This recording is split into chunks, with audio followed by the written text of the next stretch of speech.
বাঙালি special রান্নাঘরে সব বন্ধুদের স্বাগত। আজকে আমি রান্না করব মোচা। সরু যে কলাগুলো হয়ে যায়, মোচার সঙ্গে সরু সরু কলা হয়ে যায় না, সেই মোচা রান্না করব। তার জন্য এখানে মোচা নিয়ে নিয়েছি এখানে নারকেল বাটা, আদা জিরে শুকনো লঙ্কা বাটা, ধনে পাতা, টমেটো, আলু, এই আমার লেগেছে। রেসিপিটি শুরু করার আগে বলবো লাইক করবেন, শেয়ার করবেন, চ্যানেলটা আপনাদের ভালো লেগেলে সাবস্ক্রাইব করে নেবেন। ঠিক বাড়িতে যেভাবে খাই কিন্তু আপনাদের সেইভাবে দেখাই। রেসিপিটি শুরু করা যাক। আর রেসিপিটা কেমন লাগছে অবশ্যই কিন্তু কমেন্টের মাধ্যমে বলবেন, আর লাইক করে দেবেন, শেয়ার করে দেবেন। চলুন শুরু করি। প্রথমেই বলবো আমি মশলা আলু ফালু সব কিছু আমি কেটে নিয়েছি পরিবারে করে। এবার শুধু গ্যাসটা ধরাবো।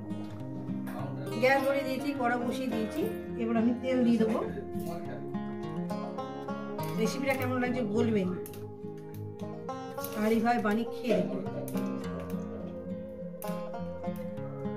দিয়ে দিলাম পরিমাণ মতন তেল। তেলটা আমার গরম হবে। তেল গরম হয়ে গেছে দেখেন।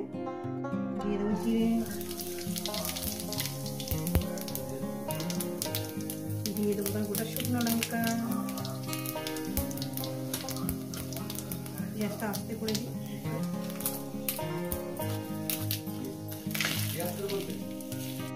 দিয়ে দেবো গোটা গরম মশলা, ফোড়ন দিলাম। ফোড়ন আমার কয়েক সেকেন্ড ভাজা হয়ে গেছে। এবার দিয়ে দেবো আলুগুলো।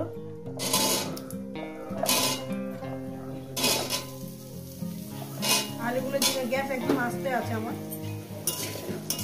যেহেতু ফোড়নটা নয় পুড়ে যাবে। এবার আলুগুলোকে আমি 3-4 মিনিট ধরে ভেজে নেব। দিয়ে দেবো হলুদ, দিয়ে দিলাম। রেসিপিটা কিন্তু পুরোটা দেখবেন, ঠিক আছে? এবার দিয়ে দেবো এই কলাগুলো।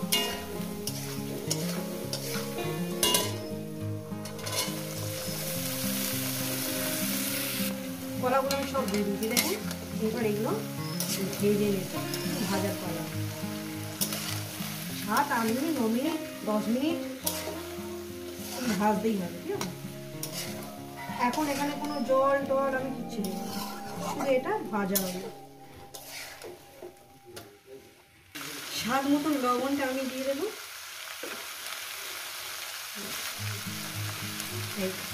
লবণ আমি দিয়ে দিলাম, যদি লাগে তো পরে দেবো।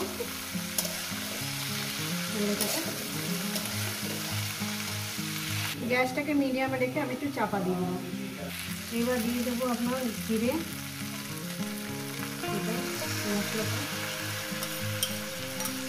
দিয়ে দিলাম।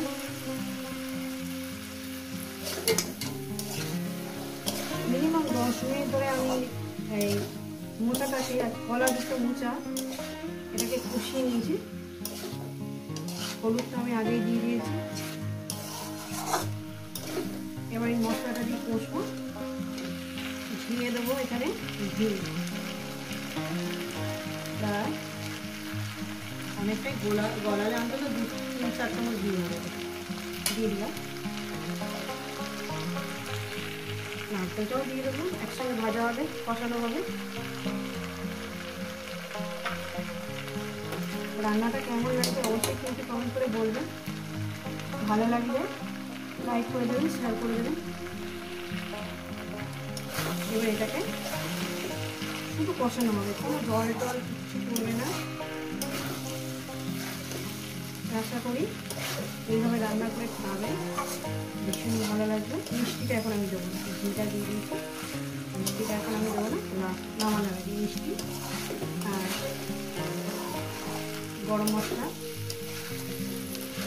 টমেটোটা দিয়ে দেবো। টমেটো ধনে পাতা আমি এখনই দিয়ে দেবো, যাতে ফ্লেভারটা সব জায়গায় ছড়িয়ে পড়ে। দিয়ে দেবো একসঙ্গে। এবার এটাকে বসাতে পারি।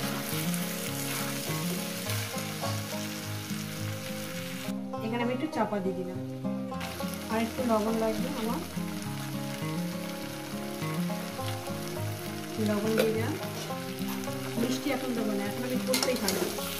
আপনারা দেখতে পাবেন, সঙ্গে থাকবেন, দেখতে পাবেন রান্নাটা কত সুন্দর হবে।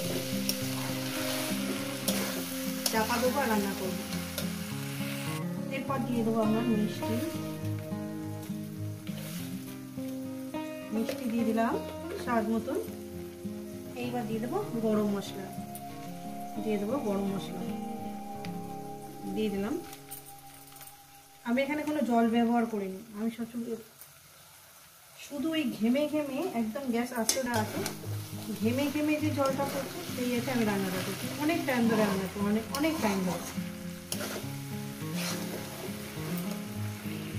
তো বন্ধুরা আমার রেসিপিটা হয়ে গেছে।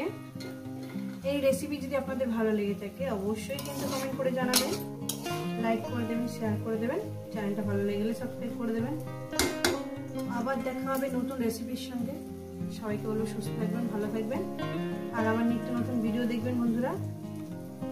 করার মধ্যে থাকবে, কোনো অসুবিধা নেই আমাদের করার মধ্যে। আবার যখন খাওয়া দাওয়া হবে আবার ফের একটু গরম করা হবে। চলুন দেখা হচ্ছে নতুন রেসিপির সঙ্গে।